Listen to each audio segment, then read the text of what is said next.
Evidencias del crimen.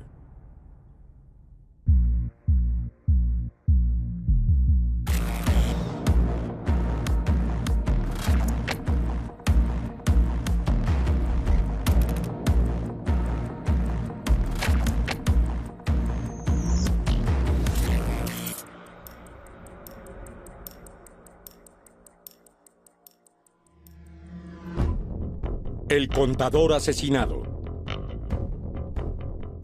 Jueves 21 de marzo del 2002 en Ginebra, Suiza.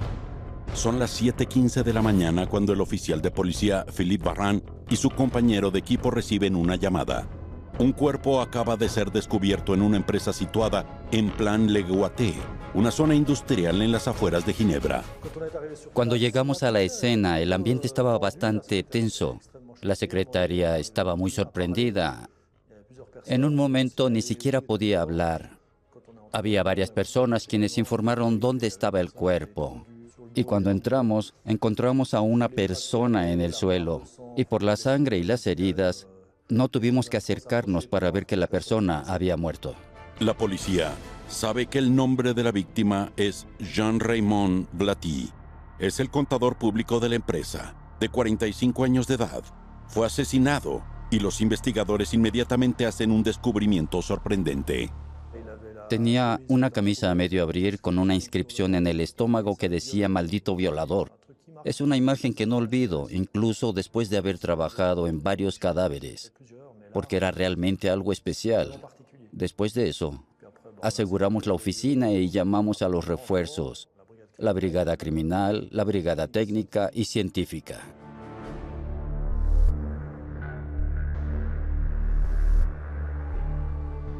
El inspector Pierre Rottenwüller y el jefe de la Brigada Criminal de Ginebra, Oliver Cartier, se encargaron inmediatamente del caso. Cuando llegamos al lugar, nos dimos cuenta de que los hechos ocurrieron en una oficina que era visible desde el exterior, y los primeros elementos que vimos fueron a través de este cristal. No volvimos por un rato. Aseguramos la escena del crimen. Realmente dejamos que el equipo científico trabajara. Los técnicos forenses llenan las instalaciones y hacen los primeros hallazgos sobre el cuerpo del contador. De lo que nos dimos cuenta de inmediato es que la víctima fue violentamente agredida. Esto se podía ver en la cabeza, donde varias heridas, y luego una gran mancha de sangre que se formó alrededor de su cráneo. Enviado a la escena del crimen, un médico forense rápidamente estableció que el asesinato había sido cometido la noche anterior.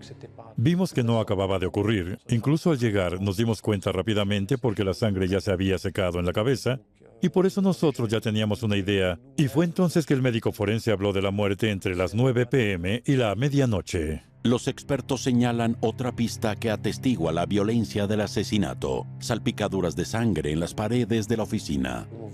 Parecía un cono, pero en realidad eran gotitas de sangre que parten de la oficina. Es decir, las gotitas de sangre fueron proyectadas en la pared de enfrente, así como en la puerta del pasillo. Se trata de microgotas que son bastante típicas cuando hay una herida sangrienta repetida. Así es como se proyecta la sangre. Pero lo primero que preocupa a los investigadores es la inscripción "maldito violador", escrita en mayúsculas en el estómago de la víctima. Es la primera vez que veo un mensaje así. Y también era la primera vez para la mayoría de mis colegas. Mientras continuaban las investigaciones en la oficina del contador, la policía no encontró evidencia de entrada forzada o de pelea. La oficina no estaba desordenada, no parecía un robo, no había ventanas rotas ni cerraduras forzadas. Vemos que algunos objetos pueden haber sido movidos, pero parece que no hubo una búsqueda. No había evidencia de lucha. Además, no había rastros de defensa en el cuerpo del señor Blaty. Hablamos de una firma de contabilidad, hay archiveros, calculadoras. La calculadora ha permanecido encendida y el número 118.630 aparece en la pantalla. Al lado, otra pista atrae la atención de los investigadores. Vimos que la agenda de la víctima estaba abierta a una página específica. Lo pudimos determinar porque había rastros de sangre en ella. La agenda del contador está abierta el miércoles 20 de marzo, el día del asesinato. Jean-Raymond tomó nota de sus citas, la última de las cuales estaba prevista para las 20 horas, con un tal Ludo. También encontramos el teléfono móvil de la víctima en el escritorio. Los investigadores también descubrieron rastros de sangre en el mouse de la computadora de Jean Raymond. Es asegurado y se envía al laboratorio para su análisis de ADN. La policía continúa sus investigaciones en todas las partes de la compañía. Y es en el baño de hombres donde un rollo de toalla de manos llama la atención de un técnico de la brigada científica.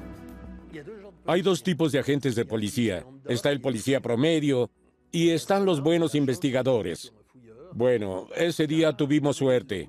Teníamos a un buen investigador con nosotros, quien observó el rollo de papel.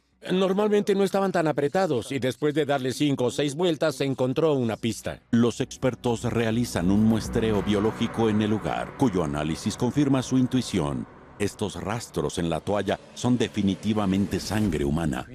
Después cortaron esta mancha de sangre, la sangre que encontraron en el paño.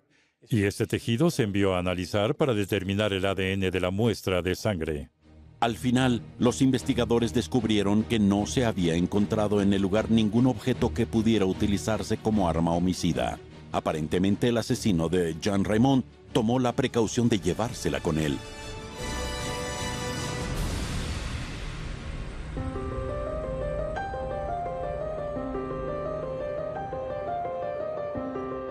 El cuerpo de Jean Raymond fue transportado al Instituto Forense de Ginebra para su autopsia. En el examen externo, el médico forense identifica primero lesiones significativas en el cráneo de la víctima. Había 4 heridas en la parte posterior del cuero cabelludo en el área occipital. 3 heridas que tenían aproximadamente las mismas características y forma de Y, forma de V, algunas con bordes bastante afilados, y luego una última más pequeña que era relativamente circular y perforó un poco el cuero cabelludo y llegaba hasta el hueso craneal. Según el experto, estas heridas en la cabeza fueron infligidas con un objeto pesado y contundente, cuya punta daba estas formas tan particulares. Por lo tanto, debemos buscar algo que probablemente sea una herramienta metálica capaz de imprimir estos ángulos tan característicos que vemos en la piel, dejar huellas verdaderamente triangulares. Podemos imaginar que para lograr esta perforación, el cuero cabelludo se unió a uno de los bordes de esta herramienta, tal vez un tornillo o un borde que sobresalía. Al examinar el cráneo de la víctima más de cerca, el forense hizo otro descubrimiento. Al palparlo con los dedos, se siente una especie de movilidad del hueso craneal. De hecho, son fracturas acumuladas, grietas, hacen que el hueso parezca móvil, como si una porcelana se hubiera quebrado en varias piezas, aunque se trata del hueso occipital que está totalmente fijo y cubre el cerebro. Esto confirma que la víctima fue golpeada en la parte posterior de la cabeza de una manera extremadamente violenta. Mientras continúa la autopsia, el experto observa otras heridas que no fueron causadas por el mismo objeto contundente. Por otro lado, encontramos lesiones que están a nivel cervical y que son extremadamente importantes, que fueron causadas por un instrumento afilado. Por lo tanto, el asesino utilizó 2 armas, una contundente y otra punzante. En total, el forense contó no menos de 17 perforaciones en la garganta. Al examinar internamente el cuerpo, descubrió que algunos de ellos habían literalmente perforado la laringe de la víctima. Llegaron al esófago, que en realidad está justo delante de la columna cervical. Alcanzaron el cartílago de la tiroides. Llegaron hasta lo más profundo de las partes anteriores del cuello. Para alcanzar esa profundidad, es obvio que utilizaron algo afilado. Fue un crimen con mucha hazaña. Esto nos dice la forma en que utilizaron el objeto punzocortante. Fue la acumulación de estas heridas en la garganta y los golpes en la cabeza lo que llevó a la muerte de la víctima. Primero hay una fase de coma. Habrá edema cerebral y luego habrá elementos adicionales que se añadirán, que son todas las lesiones de la laringe, insuficiencia respiratoria porque la laringe está abierta. Esto se complicará y reducirá el tiempo de agonía. Entonces surge el escenario. Jean Raymond fue golpeado por primera vez en la nuca, lo que le hizo perder el conocimiento. Luego fue herido en la garganta con un arma afilada antes de morir. Y obviamente la víctima fue sorprendida por su atacante, como lo demuestra la ausencia de cualquier rastro de defensa en sus manos y antebrazos. A través de la autopsia, los investigadores conocen la secuencia criminal que llevó a la muerte del contador. Ahora van a investigar una pista muy misteriosa: la inscripción "Maldito violador", escrita con tinta negra indeleble en el estómago de la víctima. Es raro encontrar inscripciones de este tipo.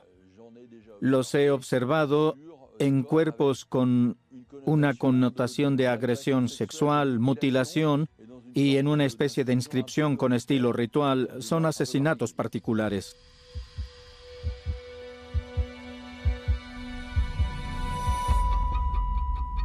Un contador público brutalmente asesinado en su lugar de trabajo es encontrado con una extraña inscripción en el estómago.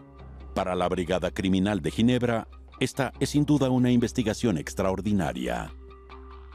Desde el principio sospechamos que este sería un caso que no sería fácil de resolver. Realmente no sabíamos con lo que estábamos lidiando.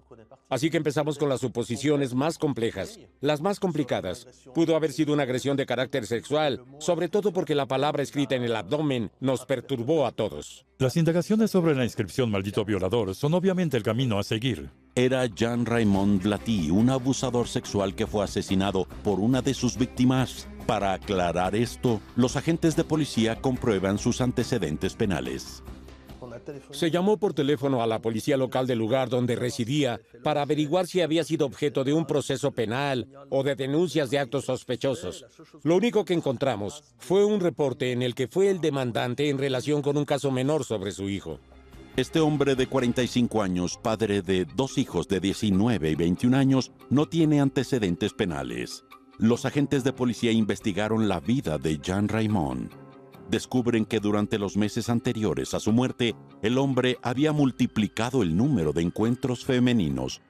Estaba divorciado y estaba buscando una compañera, así que publicó anuncios varias veces en diferentes periódicos. Jean-Raymond Blatty conoció a su asesino a través de estos anuncios de matrimonio. Teníamos que encontrar a todas las señoras que habían respondido. Los investigadores pidieron identificar a todas estas mujeres y las citaron inmediatamente para interrogarlas, pero todas ellas pintan un retrato de Jean-Raymond muy alejado al de un violador. Las mujeres que escuchamos nos explicaron que era una persona muy considerada, muy tranquila, que nunca tuvo acciones inapropiadas. Ninguna de ellas dice haber sido agredida sexualmente. También se entrevista a la familia y a los parientes del contador, y de nuevo nadie entiende la inscripción de "Maldito violador". No, eso no era posible. Incluso su ex esposa dijo, no, ese no es el estilo de Jan. Todos decían que era un poco tímido, reservado. No era un mal tipo. ¿Tienes una imagen de un buen hombre? Bueno, pues así era él. Descrito como un hombre íntegro, Jean-Raymond Blatty parecía llevar una vida sencilla y sin incidentes. Los investigadores están ahora convencidos de ello. El asesino del contador solo intentaba engañarlos. Por lo tanto, esta inscripción "Maldito violador" fue ciertamente destinada para despistar. La pista, que parecía ser muy buena, debió ser perseguida hasta poder descartarla por completo.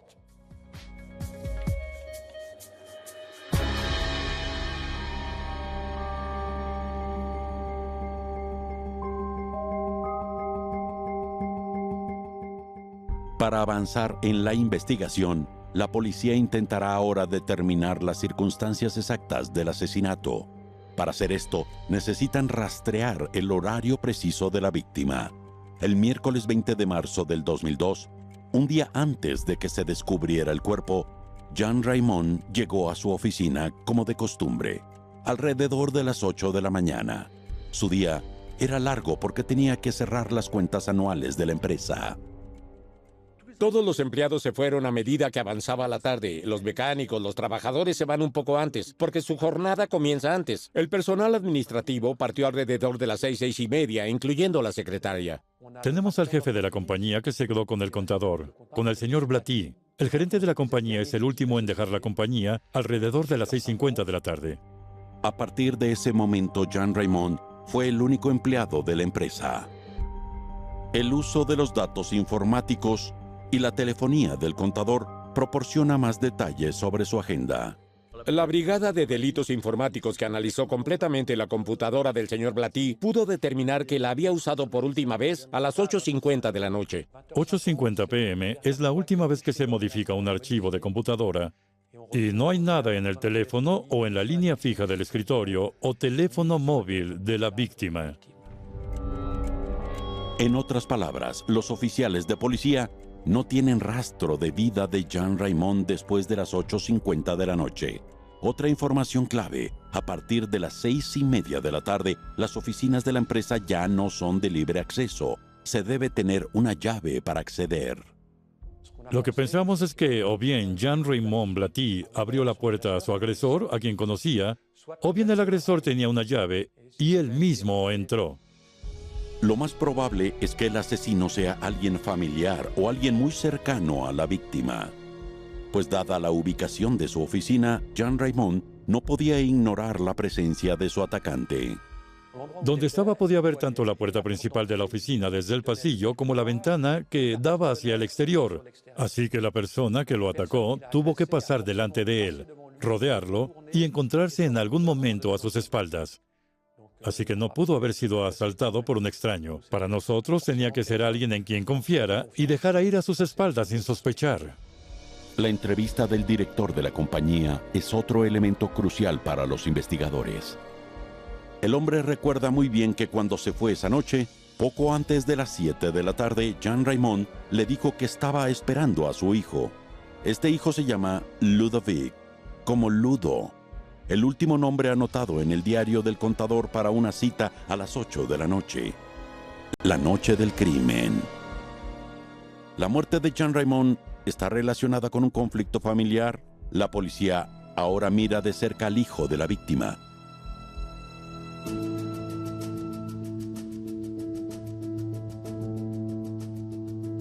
A los 19 años, Ludovic Blatty hacía el servicio militar en el cuartel de Vierre, a unos 100 kilómetros de Ginebra. Por lo tanto, los investigadores se ponen en contacto inmediatamente con sus superiores. Existen servicios de contacto con la policía militar en Suiza. Cuando llamamos nos encontramos con un hombre que dijo: algo acaba de suceder con Blatty. La policía descubrió que la noche anterior, Ludovic Blatty fue objeto de una investigación interna, tras regresar de un permiso sin su rifle de asalto. La primera información que obtuvimos de nuestros colegas valdenses es que él había reportado su arma perdida en el tren. Este fue un elemento perturbador y que nos impulsó a actuar rápidamente contra el hijo. Los investigadores se dirigen a la base militar, pero antes de preguntarle al joven sobre su paradero del día anterior, deben advertirle de la trágica muerte de su padre. Nunca es fácil ir y decirle a un hijo en primera: tu papá está muerto, y segundo, creemos que tú lo mataste. Primero lo llevamos a un lugar privado, pues todo el mundo nos miraba. Después pensé: ¿qué estoy esperando? Y me atreví a hacerlo. Le dije: tengo muy malas noticias. Esto es lo que pasó. Decía que tenías una cita con él anoche, y él me dijo sí. Tenía que llamarlo. Los investigadores comprendieron entonces que la cita anotada en el diario de Jean Raymond en realidad indicaba una simple llamada telefónica entre el padre y su hijo. Pero esta última conversación nunca tuvo lugar, ya que Ludovic Blatty pasó la noche con su batallón en un restaurante cerca de las barracas. El joven no solo tenía coartada, sino que los investigadores también descubrieron que su rifle de asalto había desaparecido 5 días antes del asesinato y que en ese momento ya habían encontrado el arma. Ludovic está libre de toda sospecha. Él no mató a su padre. Salimos del cuartel diciendo que esa puerta estaba cerrada. No era él.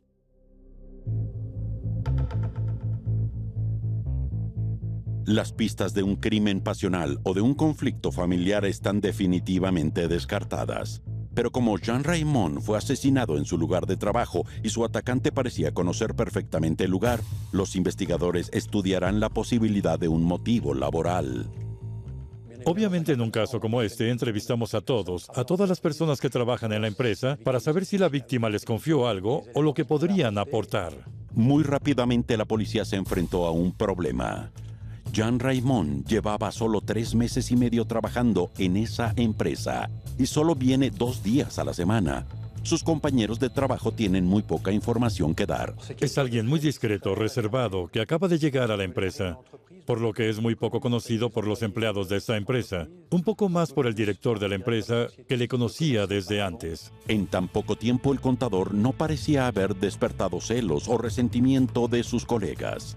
Y además, todo el mundo reconocía su profesionalidad. Lo suyo era tratar de hacer que las cosas funcionaran y obtener resultados en relación con su trabajo. Su trabajo estaba completamente limpio. En contra de todas las expectativas, es la entrevista de los trabajadores de la empresa lo que aportará un elemento crucial a los investigadores. Estos trabajadores no estaban en contacto directo con el contador, pero al día siguiente del crimen notaron la desaparición de una de sus herramientas. Nos dijeron que faltaba una barra, una llave que se usaba para bajar una sierra circular grande y cortar piezas de metal. Este objeto es un tubo en el que se fija una llave a través de él. ¿Es esta la herramienta que el asesino usó para golpear a la víctima en la cabeza? Para averiguarlo, la policía pide a los trabajadores que fabriquen una herramienta idéntica y el peritaje forense no deja lugar a dudas. Esta llave de tubo tenía un diámetro que correspondía perfectamente al agujero que se encuentra en la cabeza de la víctima. La víctima fue golpeada en el cráneo. Había un trozo de hueso de su cráneo que se desprendió y ese es precisamente del diámetro de la llave de tubo. Los investigadores creen que finalmente conocen una de las dos armas del crimen y más que nunca están convencidos de que el asesino de Jean Raymond debe ser buscado entre los empleados de la empresa.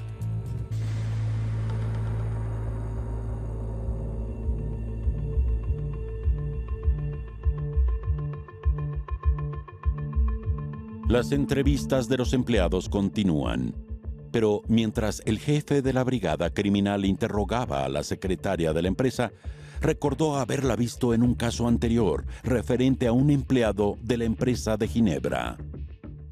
La secretaria era la señora con la que hablé por teléfono por el asunto del señor Cossat. 4 meses antes, Henri Cossat, un francés de 49 años, fue atacado en su casa de Villagrán, en Alta Saboya. La secretaria informó entonces a la policía de Ginebra.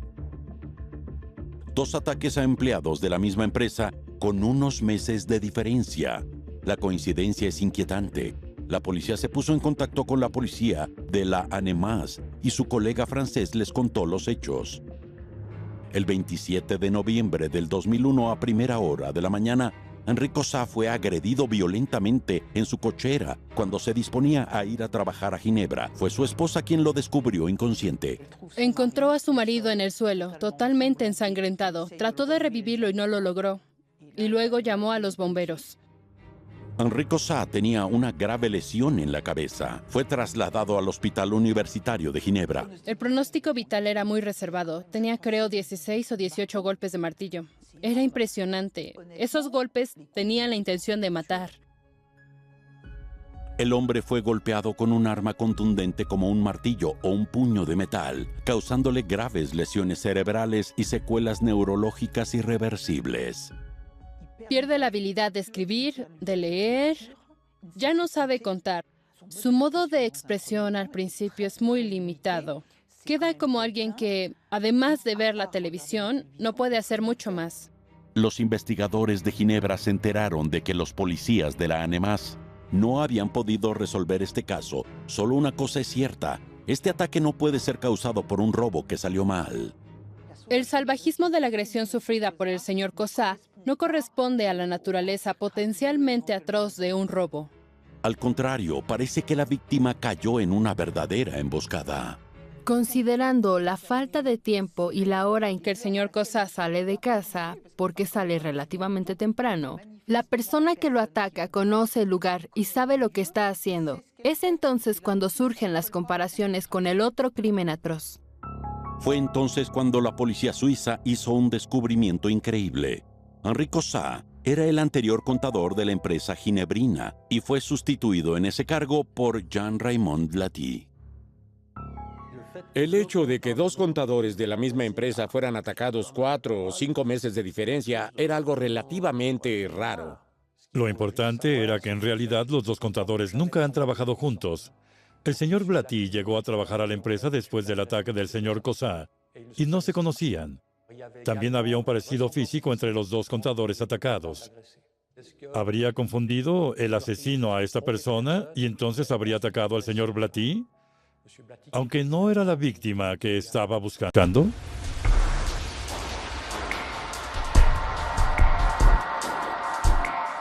Sorprendidos por este descubrimiento, los investigadores decidieron investigar estas pistas.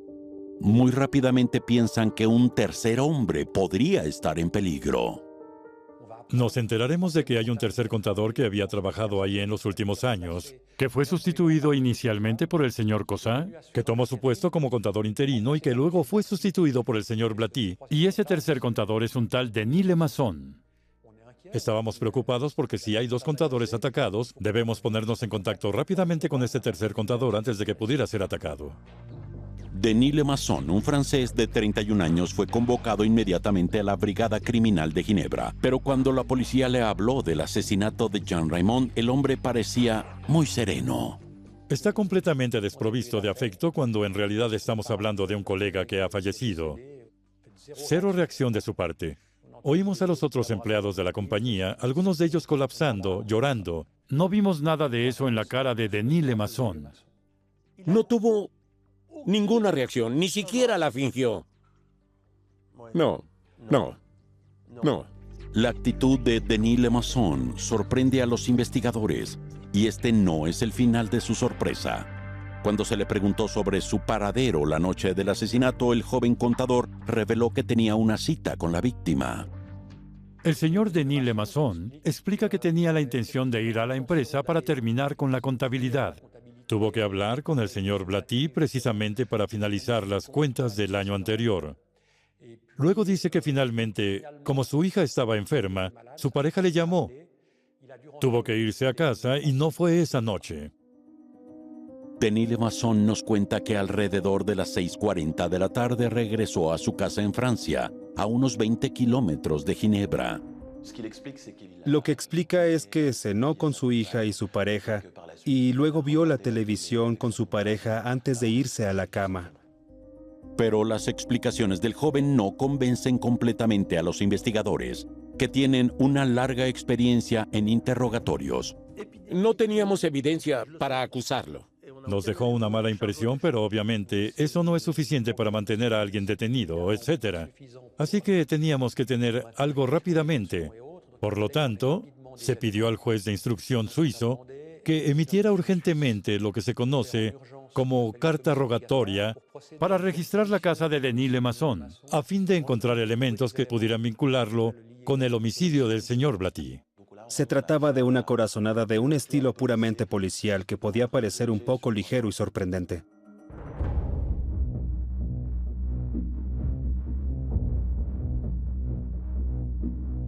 Ante las dudas de los investigadores, Denis Lemasson fue puesto bajo custodia policial. Inmediatamente los agentes de policía se dirigieron a su domicilio en Fillange, en Alta Saboya, acompañados por técnicos de la brigada científica. A su llegada fueron recibidos por la esposa de Denis Lemasson e inmediatamente la interrogaron sobre la coartada de su marido la noche del asesinato. Su esposa confirma que él estaba ahí, que vieron la televisión juntos, que ella se fue a la cama antes que él, pero que básicamente no salieron de la casa. Los investigadores y expertos llevan a cabo una búsqueda en la vivienda. Buscaban algo de ropa que pudiera tener manchas de sangre cuando hirieron al señor Blatty. Debió brotar mucha sangre, así que eso era lo que buscábamos. Se tomaron muestras en la ducha para ver si fue a lavarse allí, si había sangre. Esta búsqueda es puramente exploratoria. No encuentran mucho y estaban a punto de irse con las manos vacías cuando descubren un par de zapatos con manchas marrones. Para determinar si se trata de sangre humana, la brigada científica realiza inmediatamente una prueba. Hay una prueba de comprobación muy simple que se puede hacer en el lugar. Es un poco como las pruebas de embarazo. Simplemente ponen una gota de lo que frotaron con el bastoncillo de algodón y hay una indicación positiva para sangre humana o negativa. La prueba dio positivo. Hay 4 pequeños rastros de sangre en el zapato de Denis Lemasson. Para nosotros parecía que era la sangre del señor Blatty en los zapatos. Llevamos a analizar la sangre y la comparamos rápidamente con el ADN. El criminólogo tomó una muestra de este rastro y dijo, con esto comprobaremos el ADN. Te apuesto a que es el de Blatty. Desafortunadamente, la pericia genética requiere al menos 3 días y la policía suiza solo tiene 24 horas de custodia policial para conseguir que Denis Lemasson hable.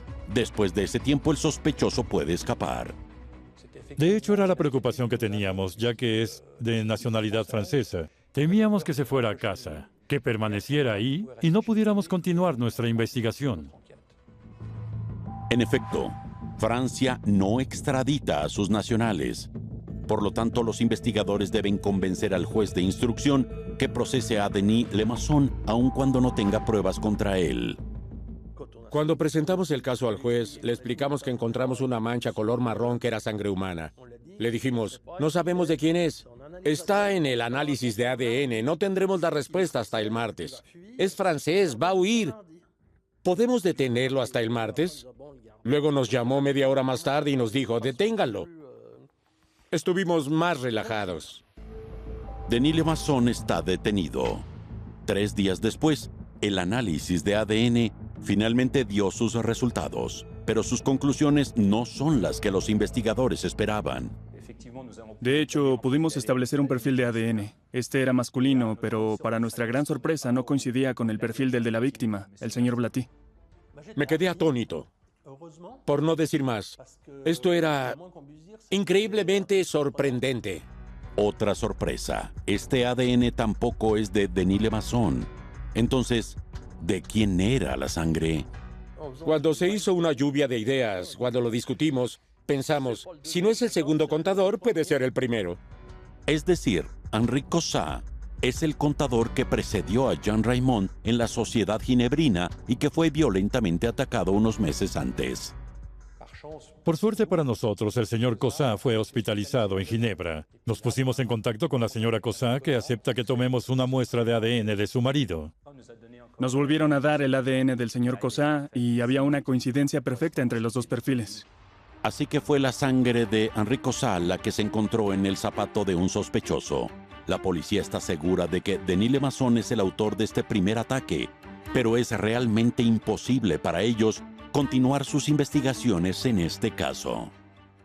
El señor Cossat no puede ser investigado por una simple razón jurídica, que los hechos tuvieron lugar en Francia. La víctima era francesa y el presunto autor era también francés. Así que no había nada que vinculara estos elementos con Suiza, excepto que el señor Cossat trabajaba en Suiza. Pero esto no fue suficiente para que el Poder Judicial suizo pudiera investigar estos hechos. Por lo tanto, la policía suiza debe volver a la investigación sobre el asesinato de Jean Raymond. Su objetivo era encontrar pruebas que relacionaran este crimen con Denis Lemasson.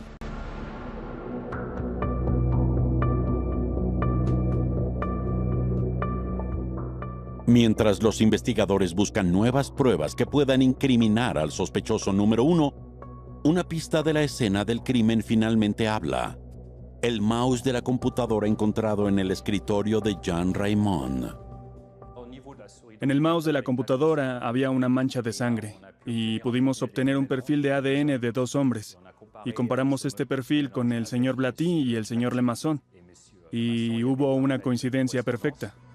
Desafortunadamente, la presencia del ADN de Denis Lemasson en el mouse no prueba que esté relacionado con el asesinato, porque antes de eso, el hombre trabajó en esta empresa durante casi 2 años, además en la misma estación de trabajo. Así que su ADN pudo haber sido depositado en el mouse mucho antes del crimen.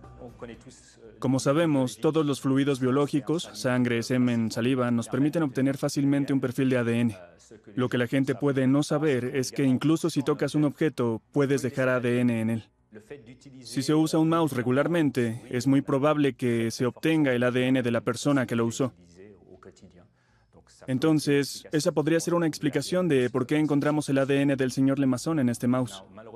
Lamentablemente, hoy no tenemos forma de decir si se presentó en el momento de los hechos, un día antes, un mes, un año antes. No es posible saberlo.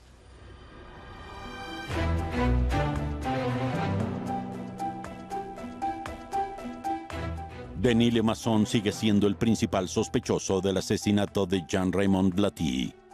En un intento de confundirlo, los investigadores decidieron volver a comprobar su coartada. El hombre dijo que en el momento del asesinato estaba en casa con su esposa, pero al revisar sus registros telefónicos, la policía notó un primer elemento perturbador. Por la noche, en varias ocasiones, la línea fija de casa llama a su número móvil suizo, lo que en principio podría sugerir que la persona no sabe dónde puso su teléfono y lo llama para encontrarlo. Pero fueron a intervalos regulares estos intentos de llamada a su número. En realidad parece que su esposa llamó para saber dónde se encontraba. En realidad lo llamó a su teléfono móvil. Así que obviamente los investigadores no explican por qué si estuvieron juntos se llamarían entre ellos. De hecho, entre las 6:44 p.m. y las 8:42 p.m., Denis LeMasson recibió no menos de 4 llamadas desde su casa. Obviamente no estaba en su casa en el momento del asesinato entre las 9 p.m. y la medianoche. Para averiguar dónde estuvo el sospechoso durante ese periodo, los investigadores escanearán las estaciones de comunicación activadas por su teléfono móvil. La información proporcionada por los operadores telefónicos suizos nos permitía geolocalizar al señor LeMasson y darnos cuenta de que llegó alrededor de las 6:40 p.m. a la zona de la compañía. Incluso conseguimos determinar, gracias a que el operador telefónico nos enviara la zona de cobertura de la antena, que se encontraba más o menos a la salida del estacionamiento de la empresa. En otras palabras, entre las 6:44 y las 8:42 p.m., Denis LeMasson estaba cerca de la escena del crimen. Y una quinta llamada incluso reveló que aún estaba ahí más de una hora después. La última vez que se activó un marcador de su teléfono en esta región fue a las 9:58 p.m. El teléfono del señor LeMasson activó su marcador ubicado muy cerca de esta compañía. Los investigadores ahora tienen pruebas de que Denis LeMasson les mintió. Su coartada ya no es válida y están ansiosos por confrontarlo con esta evidencia condenatoria.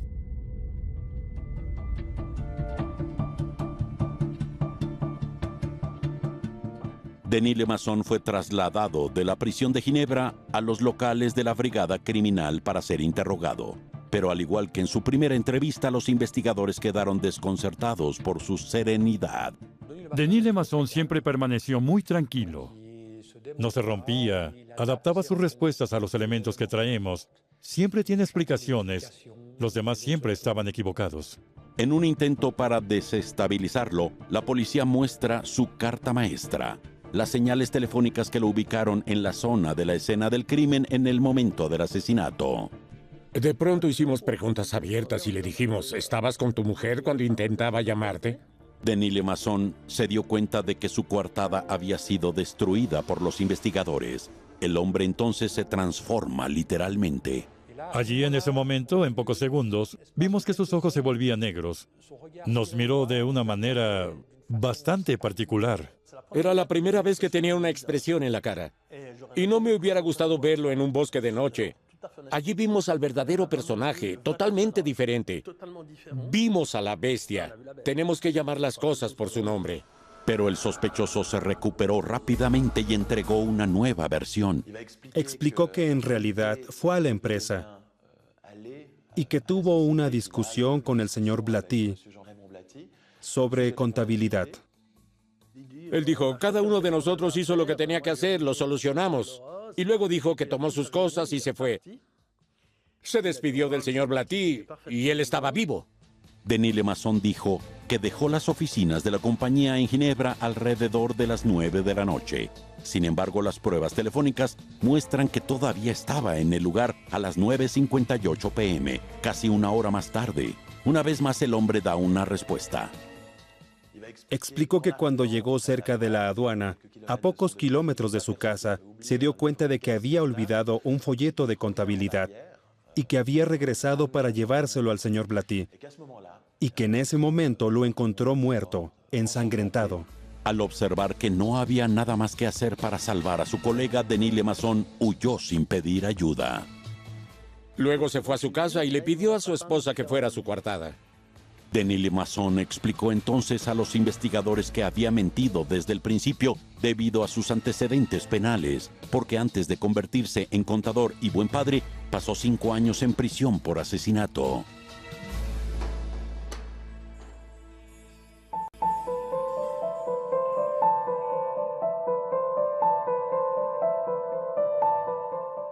Sus antecedentes judiciales son una de las primeras cosas de las que me habla. Es un elemento que, para él, en la descripción de su situación, puede ser la fuente de un error judicial. Él dijo, pero al final, yo con mi pasado, soy el culpable ideal. Tan pronto como la policía se entere de lo que hice, me culparán por este caso y ya no habrá nada que hacer. El joven de 31 años cuenta la historia de su vida. Denis Lemasson fue un niño que nació de una relación adúltera de su madre y que tuvo en su primera infancia una relación casi simbiótica con ella. Nacido en una relación extramatrimonial, Denis Lemasson creció hasta los 14 años sin su padre, quien estaba casado y era padre de otro hijo. Entonces su padre, a quien no había conocido hasta entonces, vino a vivir con su madre un poco tarde y probablemente alteró su equilibrio. Muy cercano a su madre, el adolescente experimenta la llegada de este padre y medio hermano de 15 años, a quien considera extraños. Y después, la relación entre sus padres se deteriora y su madre se hunde en la depresión y termina siendo internada. Denis Lemasson explicó que él creía que su padre podía haber sido la razón del internamiento de su madre y que fue una de las razones que lo llevaron a tomar medidas. Porque una noche de julio de 1987, cuando solo tenía 16 años, Denis mató a su padre con la complicidad de su medio hermano. Una noche el padre se acuesta y los dos adolescentes deciden matarlo. Toman un cuchillo, suben a su cuarto, lo apuñalan, toman un rifle y lo golpean con la parte trasera, y así es como muere. Luego se lo llevaron, lo metieron en el maletero, lo llevan al bosque y le prenden fuego al auto, que quedará completamente quemado. Fue así como lo hicieron. Denis Lemasson, menor de edad en el momento de los hechos, fue condenado a 5 años de prisión. Denis Lemasson pudo utilizar su primera convicción a su favor al graduarse como contador. Cuando sale de la cárcel, se siente realmente listo para entrar en una nueva vida. Tiene un proyecto y puede aspirar a tener una vida normal.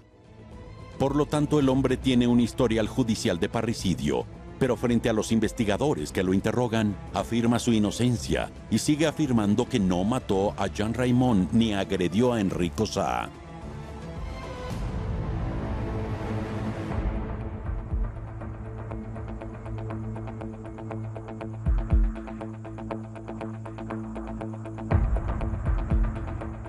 A pesar de sus negaciones, los agentes de policía siguen convencidos de que Denis Lemasson sigue mintiéndoles. Sin una confesión de su parte, deben por lo tanto continuar sus investigaciones. Otra pista que puede ayudar a la investigación son los rastros de sangre encontrados en el rollo de tela usado como toallas de mano en los baños de la compañía, porque las pruebas genéticas revelaron que esta sangre contenía el ADN de Denis Lemasson. Se le cuestionó sobre la sangre encontrada en la toalla y dijo que se había lastimado, pero varios días antes. El sospechoso afirma haberse cortado el dedo 2 días antes del asesinato. Desafortunadamente, es científicamente imposible fechar un rastro de ADN para confirmar o refutar sus declaraciones. Los técnicos de la brigada científica utilizarán su imaginación para encontrar más pistas de la toalla de mano. Midieron la distancia a la que se encontraba la mancha de sangre. También operaron el dispositivo para determinar cuántos centímetros de toalla se usaban cada vez. Muy claramente estas medidas contradicen la versión de Denis Lemasson.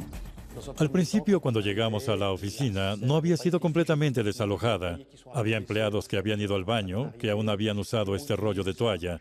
Sin embargo, lo que pudimos determinar fue que, dado el número de personas que habían ido al baño, esta mancha de sangre había sido depositada durante la noche del homicidio.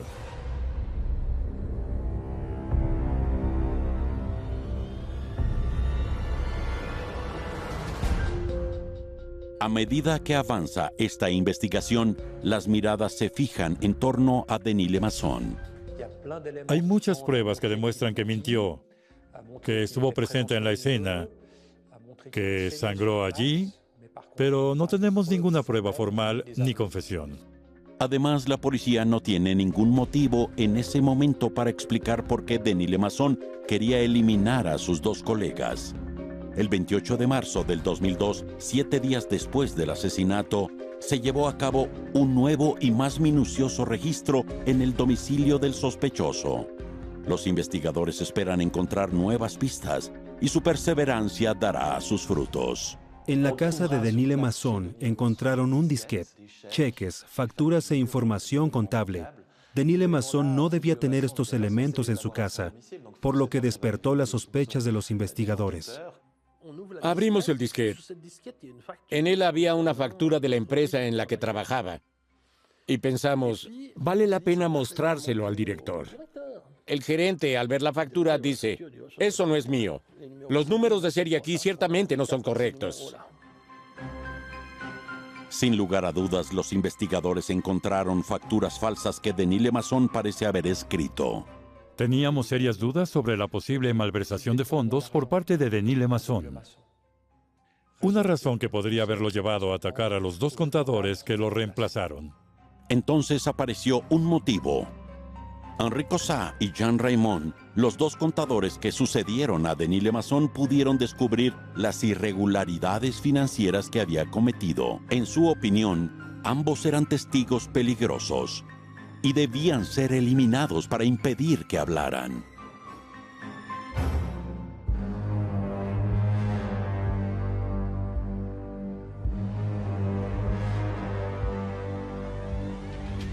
Para comprobar si Denis Lemasson ha sustraído dinero de la empresa con sede en Ginebra, se solicita inmediatamente un peritaje financiero. Hicimos un llamamiento a los análisis financieros diciendo, ahora sabemos que lo que tenemos que hacer es revisar las cuentas de la empresa durante los últimos 5 años y ver cuál es la posición financiera.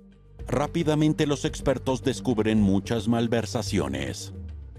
Las conclusiones de la brigada financiera fueron que se habían cometido apropiaciones indebidas mediante transferencias por Internet que se justificaban por facturas que no correspondían a ninguna realidad. Nos dimos cuenta de que se habían hecho facturas falsas para justificar las salidas de efectivo y luego la mayor parte de ese dinero terminó en las cuentas de Denis Lemasson o fue retirado por él del banco en efectivo. Los cheques de la compañía encontrados en la casa de Denis Lemasson también revelan pistas. Están todos en blanco y fueron firmados por el director de la compañía. Al menos eso parece. Los cheques eran de hecho imitaciones del firmante autorizado. Así es como los canjeaba, por lo que era un procedimiento operativo que había puesto en marcha mediante firmas falsificadas. En total, entre 1999 y septiembre del 2001, Denis Lemasson malversó 370.000 francos suizos. Esto es el equivalente a 250.000 euros, sin que nadie en la empresa se diera cuenta de nada. Si no hubiéramos encontrado esta factura, tampoco lo hubiéramos notado. Su fraude estaba bien montado, bien pensado y elaborado. Para nosotros este era el motivo y los dos contadores que llegaron después probablemente tenían preguntas que hacer a Denis Lemasson sobre la contabilidad de la empresa. El mismo señor Cossat recuerda que encontró cosas que no tenían sentido en términos de contabilidad. De hecho, lo que sucedió es que le dijo a Lemasson que descubrió cosas que no estaban bien. Se lo dijo en especial. Le dijo, para ti se acabó. Es así como firma su sentencia de muerte.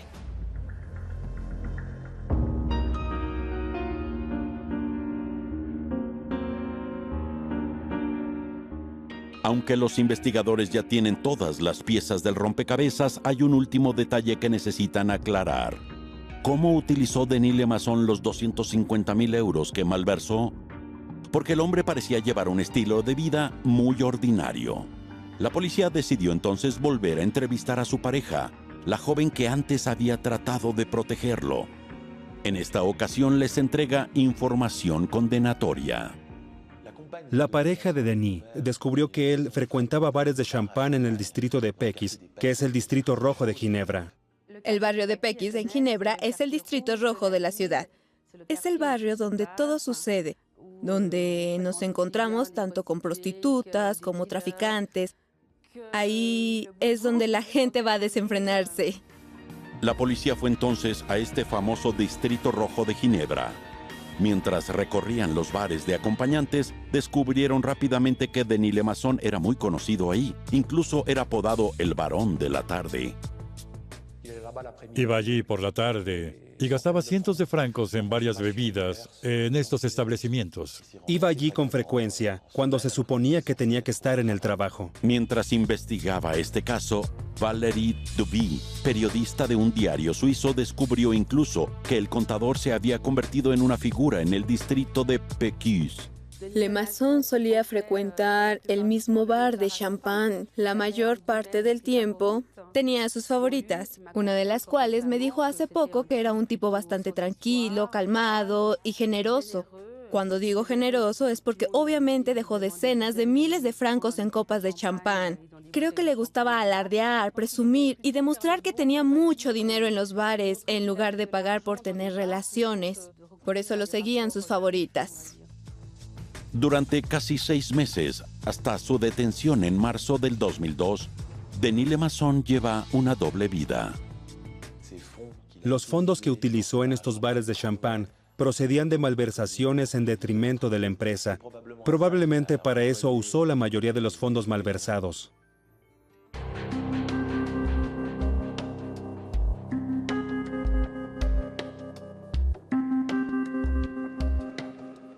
En vísperas de sus juicios en Suiza por asesinato y en Francia por intento de asesinato, los análisis psiquiátricos de Denis Lemasson revelan una personalidad extremadamente peligrosa. Una perversidad extraordinaria, totalmente insensible a toda emoción, al afecto. En otras palabras, para él, incluso solicitar tratamiento psiquiátrico no sería de ninguna utilidad. No es posible que la peligrosidad de su personalidad desaparezca. Entonces, Henri Cossat muere como resultado de sus heridas. Ya son 2 contadores que fueron asesinados por unas copas de champán en bares de chicas. Ninguno buscó problemas. No eran mercenarios. Eran contadores. Los eliminaron para solucionar un problema. Son hombres que no merecían pasar por eso. Si este caso se resolvió, fue gracias al análisis de las muchas pistas recogidas, pero también gracias a la tenacidad y al talento de 2 hombres, el ex jefe de la Brigada Criminal de Ginebra y el inspector Pierre Rottenbühler. El señor Rottenbühler y yo nos mantuvimos en contacto con la familia Blatty durante mucho tiempo, porque siempre tenían dudas, porque no había confesión. Cuando el señor Lemasson fue juzgado de nuevo en Francia por el intento de asesinato de Cossat, el presidente del Tribunal Penal de Chambéry le preguntó, ¿mató usted al señor Blatty en Ginebra? Y él dijo, sí. En el momento en que yo llamé a la señora Blatty, la señora Cossat ya se lo había notificado.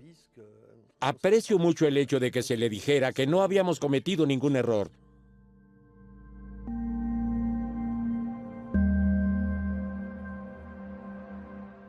En 2004, los tribunales sentenciaron a Denis Lemasson a cadena perpetua, con un periodo de seguridad de 15 años. 5 años más tarde, el tribunal lo sentenció nuevamente a cadena perpetua, con un periodo de seguridad de 22 años. El condenado deberá cumplir ambas sentencias sucesivamente y pasará al menos 37 años en prisión.